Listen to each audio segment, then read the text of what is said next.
El hierro candente marcaba una cruz perfecta en la espalda desnuda de Sor María de los Ángeles, mientras sus gritos atravesaban los muros del convento de Santa Clara en Salamanca.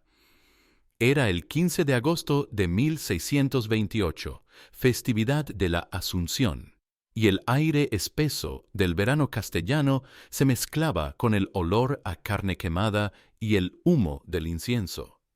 Las demás religiosas, obligadas a presenciar el castigo, mantenían la vista clavada en el suelo de piedra mientras el inquisidor Fray Tomás de Torquemada aplicaba el hierro una segunda vez. Dicen que el cuerpo no miente, y el de Sor María contaba una historia que la Santa Inquisición no podía tolerar. 6 meses de embarazo en un lugar donde la castidad era ley suprema. No era una monja cualquiera, era una de las víctimas de un sistema que convertiría el amor en herejía y la maternidad en pecado mortal. Ya no era la novicia piadosa que había ingresado con 15 años.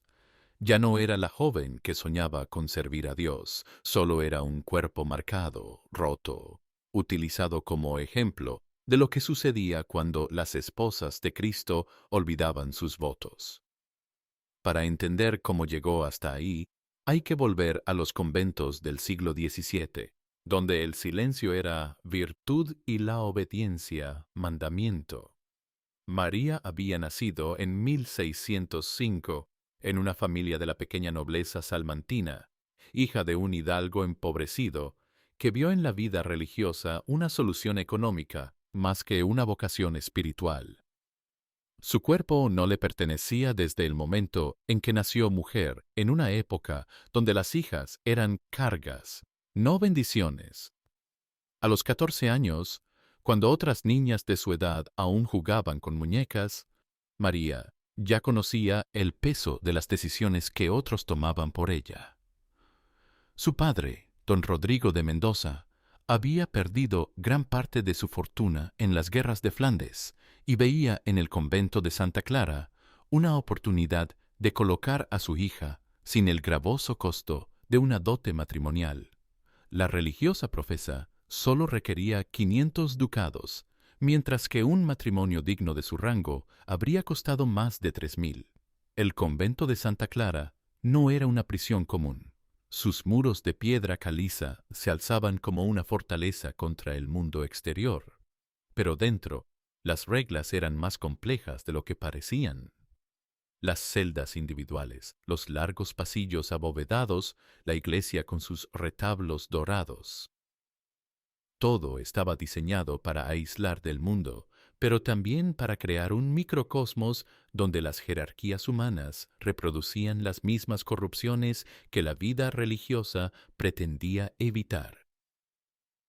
Sor María profesó sus votos en 1621, con 16 años cumplidos. La ceremonia se celebró con pompa inusual, ya que su ingreso venía acompañado de una generosa donación de su padre, quien había vendido sus últimas tierras para asegurar un futuro respetable a su hija. La joven vestía el hábito blanco de las novicias mientras pronunciaba las palabras que la atarían para siempre: pobreza, castidad y obediencia. Sin embargo, lo que nadie sabía era que Fray Diego de Alcántara, el confesor del convento, había comenzado a mostrar un interés particular por las confesiones de las religiosas más jóvenes. Este franciscano de 40 años, con ojos pequeños y manos que siempre parecían temblar ligeramente, había llegado al convento con una reputación impecable y cartas de recomendación del mismísimo arzobispo de Salamanca. Durante los primeros años, Sor María se distinguió por su piedad ejemplar. Despertaba antes del primer toque de maitines. Pasaba horas adicionales en oración ante el Santísimo, y sus labores de bordado de ornamentos sacros eran consideradas pequeñas obras de arte. Pero fue precisamente esta dedicación la que llamó la atención de Fray Diego. Las confesiones comenzaron a alargarse. Lo que antes duraba unos minutos se convertía en sesiones de 1 hora donde el franciscano exploraba con detalle cada pensamiento, cada sueño, cada sensación corporal de la joven monja. Es necesario conocer todas las tentaciones para combatirlas, le decía mientras sus ojos recorrían su figura, con una intensidad que la hacía sentir incómoda, aunque no se atrevía a cuestionar la autoridad espiritual. La transformación fue gradual pero implacable. Las preguntas del confesor se volvieron más íntimas, sus consejos más físicos. Le explicaba que algunas penitencias requerían purificación corporal y que, como su director espiritual, él tenía la autoridad y el deber de guiarla en ese proceso. Sor María, educada en la obediencia absoluta a la autoridad masculina y religiosa, no sabía que lo que estaba viviendo tenía nombre: abuso. La primera vez que Fray Diego cruzó la línea, Sor María tenía 22 años. Fue durante una confesión nocturna, en la pequeña sacristía adjunta a la iglesia conventual. El franciscano le explicó que había tenido visiones sobre su alma, que Dios le había revelado que ella necesitaba una purificación especial para alcanzar la santidad. Sus manos, que temblaban durante la misa, se volvían firmes y decididas cuando tocaban el cuerpo de la religiosa. Dios habla a través de mí, le susurraba mientras la obligaba a actos que su mente piadosa no podía procesar como pecado si venían envueltos en lenguaje místico. Sor María, criada para obedecer sin cuestionar, para ver en cada sacerdote una imagen de Cristo, no encontraba palabras para nombrar lo que estaba experimentando. Su cuerpo se rebelaba, pero su educación religiosa la convencía de que esa resistencia era precisamente la tentación diabólica contra la que Fray Diego la estaba protegiendo. Durante meses, estos encuentros se repitieron con una frecuencia que dependía de los designios divinos, según explicaba el confesor. Siempre en la sacristía, siempre después de completas, cuando el convento dormía bajo el silencio de la regla de San Francisco. Las demás monjas no sospechaban nada, o si lo hacían, el terror a enfrentarse a la autoridad eclesiástica las mantenía en un silencio cómplice. Pero Sor María no era la única. En el verano de 1627, la Madre Superiora, Sor Catalina de Jesús, una mujer de 60 años que había gobernado el convento durante 3 décadas, comenzó a notar cambios preocupantes en varias de sus religiosas. Sor Isabel, de 19 años, había desarrollado una extraña aversión a los confesionarios. Sor Lucrecia, apenas profesa desde hacía 1 año, sufría pesadillas que la hacían gritar en mitad de la noche. Y Sor María había comenzado a vomitar durante los maitines. Al principio, la Madre Superiora atribuyó estos síntomas a la débil constitución de las jóvenes religiosas o a excesos de penitencia. Pero cuando Sor María desmayó durante la misa de Corpus Christi y su hábito ajustado reveló lo que ya no se podía ocultar, la realidad golpeó el convento como un rayo en día despejado. Sor María estaba embarazada. La noticia se extendió por el convento con la velocidad del fuego en un pajar seco. Las religiosas se reunían en pequeños grupos, susurrando especulaciones que iban desde la intervención diabólica hasta la Inmaculada Concepción. Pero la Madre Superiora, mujer práctica curtida en las realidades del mundo antes de tomar los hábitos, sabía que solo había una explicación posible. El interrogatorio comenzó esa misma noche.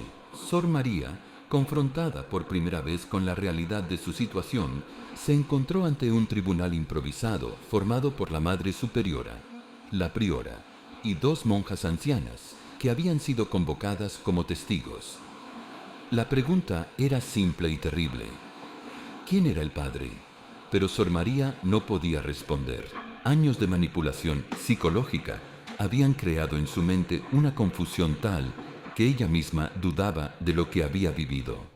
¿Había sido realmente abuso o había sido ella quien había tentado al santo varón? ¿Las visiones de Fray Diego eran reales o había sido presa de alucinaciones diabólicas? Su educación religiosa le había enseñado que las mujeres eran por naturaleza tentadoras, que Eva había sido la primera en caer y arrastrar al hombre con ella. La respuesta llegó 3 días después, cuando Sor Isabel, incapaz de soportar la tensión, confesó que ella también había sido víctima de los ejercicios espirituales de Fray Diego. Y una semana más tarde fue Sor Lucrecia quien admitió haber pasado por las mismas experiencias. El patrón era claro. El confesor había abusado sistemáticamente de al menos 3 religiosas durante más de 2 años. Pero cuando la Madre Superiora, armada con estas confesiones, se dirigió al obispado para denunciar los hechos, se encontró con una respuesta que la dejó helada. El vicario general, Monseñor Fernando de Contreras, un hombre de 70 años, con más preocupación por la reputación de la Iglesia que por la justicia, le explicó con paciencia condescendiente que acusar a un sacerdote sin pruebas irrefutables era un pecado grave que podía costar la excomunión. Las mujeres, le dijo mientras tamborileaba con los dedos sobre su escritorio de nogal tallado, son por naturaleza fantasiosas y propensas a la histeria. Es más probable que estas religiosas hayan experimentado tentaciones diabólicas y las hayan confundido con realidad que el hecho de que un sacerdote tan respetable como Fray Diego haya caído en semejantes bajezas. La Inquisición española, en 1628, era una máquina perfectamente aceitada para perseguir herejes, judaizantes y brujas, pero curiosamente ciega cuando se trataba de crímenes cometidos por miembros del clero. La institución que había quemado a miles de personas por supuestas prácticas diabólicas era incapaz de procesar la idea de que un sacerdote pudiera ser el verdadero demonio. Fray Diego fue discretamente trasladado a otro convento en Valladolid con una carta de recomendación que destacaba su celo pastoral excepcional. Las autoridades eclesiásticas consideraron que un cambio de aires sería beneficioso para todas las partes involucradas. Nadie investigó si en su anterior destino había ocurrido algo similar. Nadie se preguntó cuántas otras religiosas habían sufrido bajo su dirección espiritual. Pero las 3 monjas embarazadas no podían ser trasladadas con la misma facilidad. Su situación constituía un escándalo que amenazaba con contaminar todo el convento y, por extensión, la reputación de la Iglesia en Salamanca.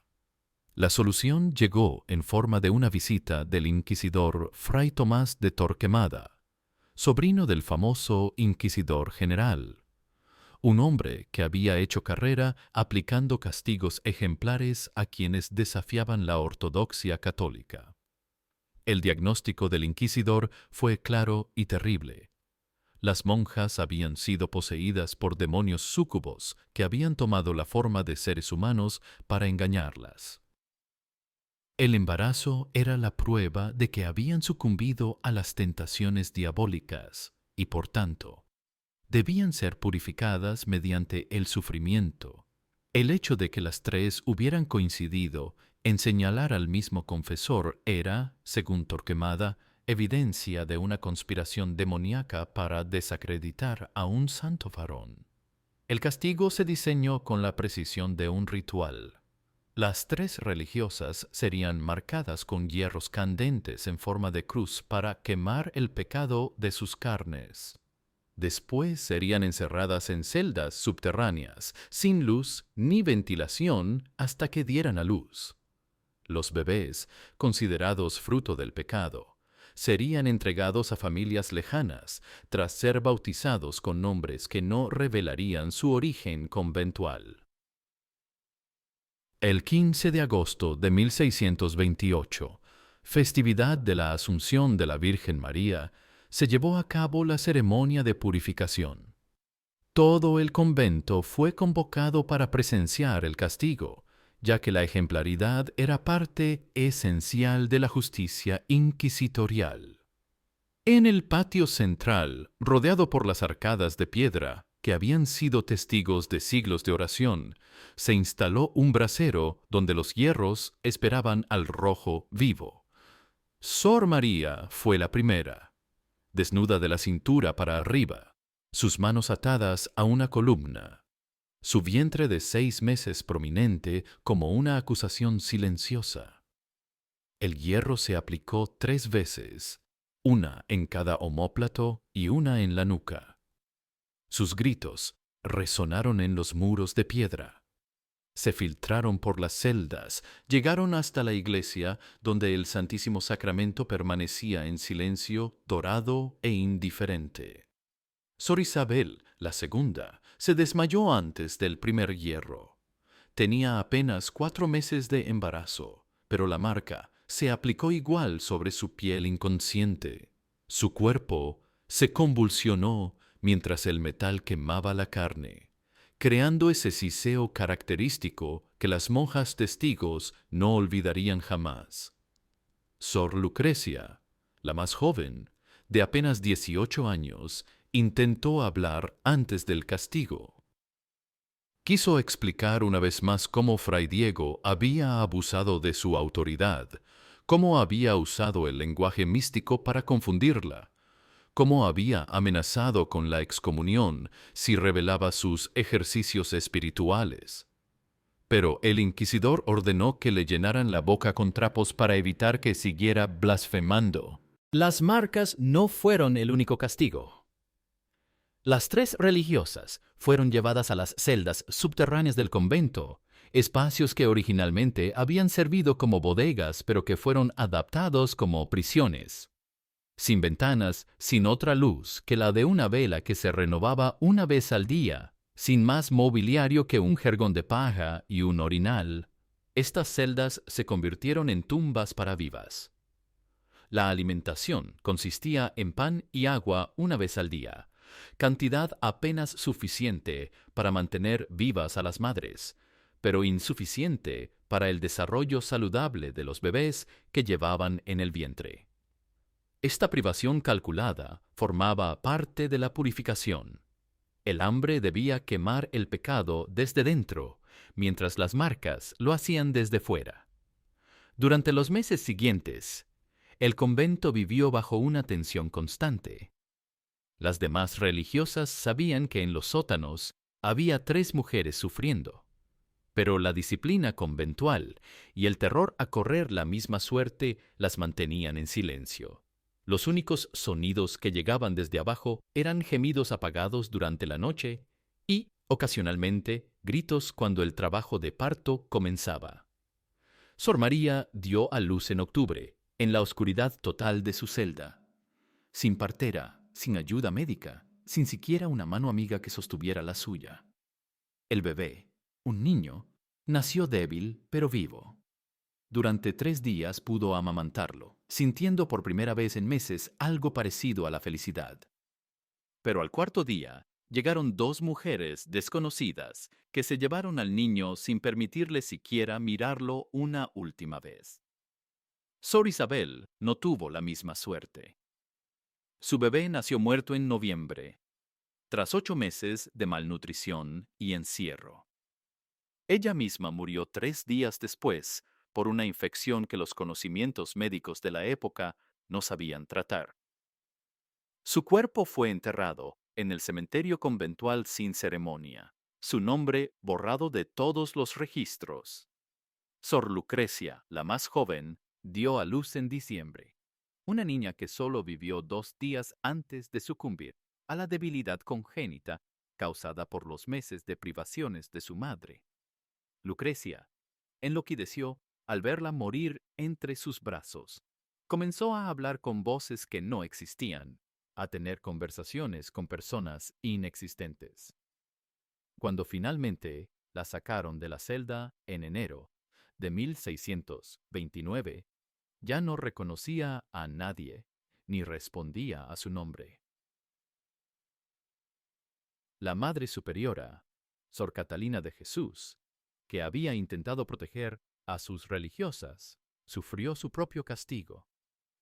Fue destituida de su cargo y enviada a un convento de clausura absoluta en Ávila, donde pasó sus últimos años en penitencia por haber permitido que el demonio entrara en su rebaño.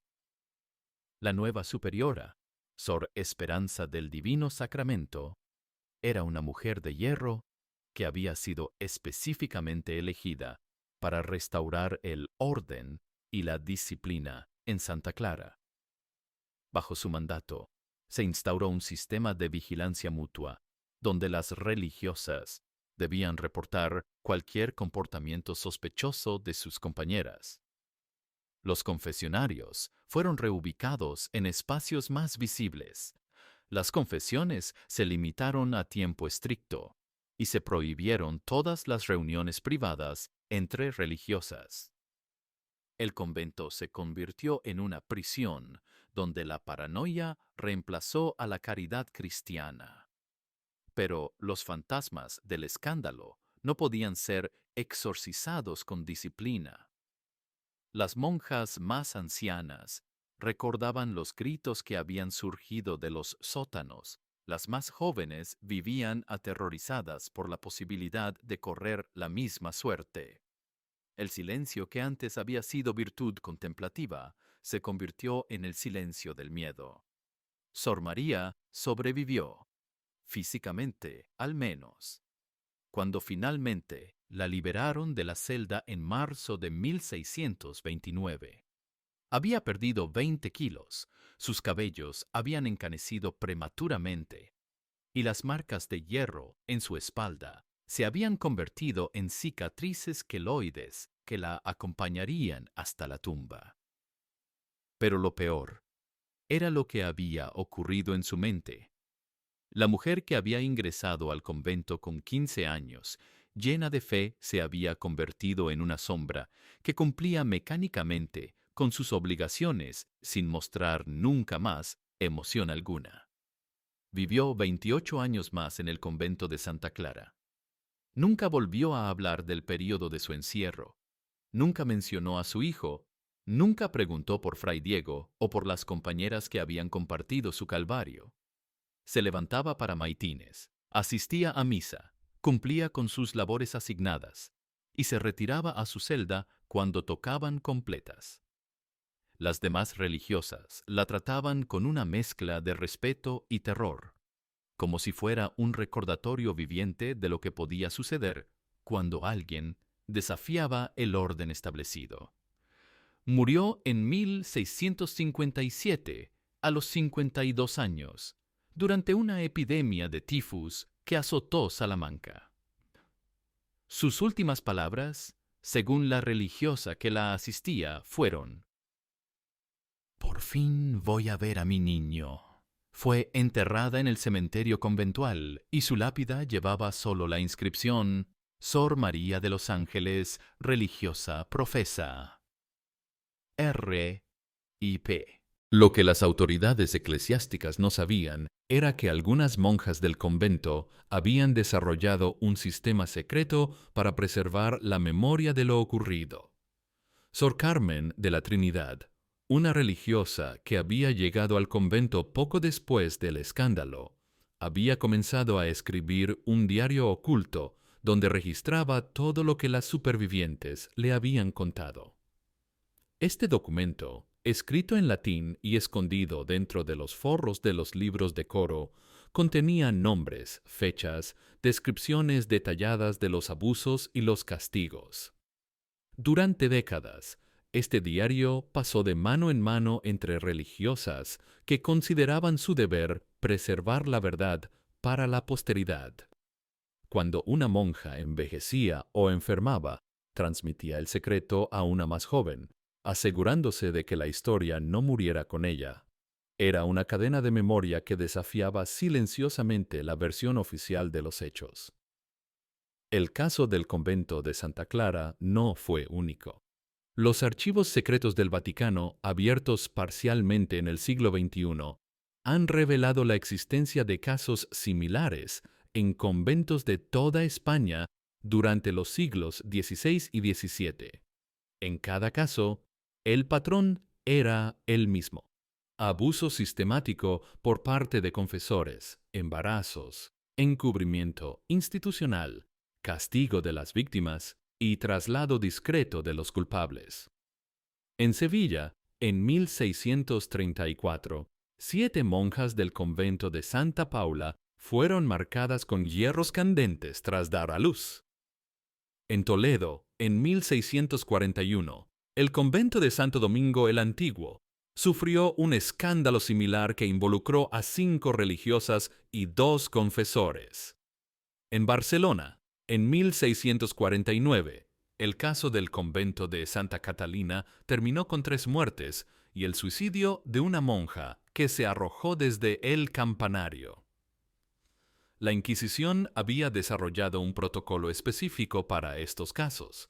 Primero, se negaba la realidad del abuso. Si esto no era posible, se culpabilizaba a las víctimas mediante la teoría de la posesión demoníaca.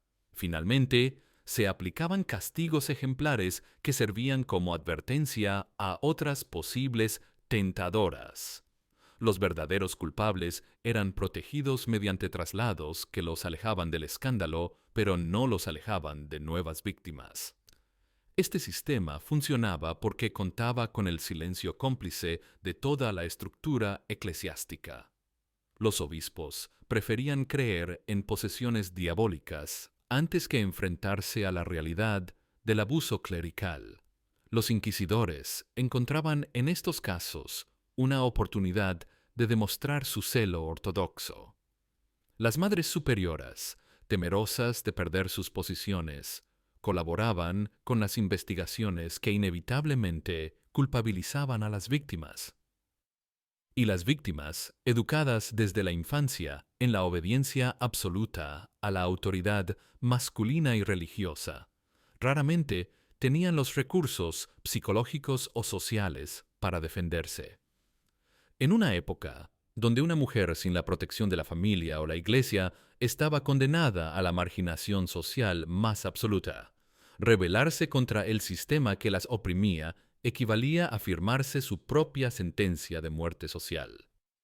Siglos después, cuando los historiadores comenzaron a excavar en los archivos inquisitoriales, se encontraron con una realidad que las versiones oficiales de la historia habían ocultado cuidadosamente. Los conventos, presentados durante siglos como refugios de santidad y pureza, habían sido también escenarios de abusos sistemáticos, que la misma institución que predicaba el amor y la compasión había encubierto y perpetuado.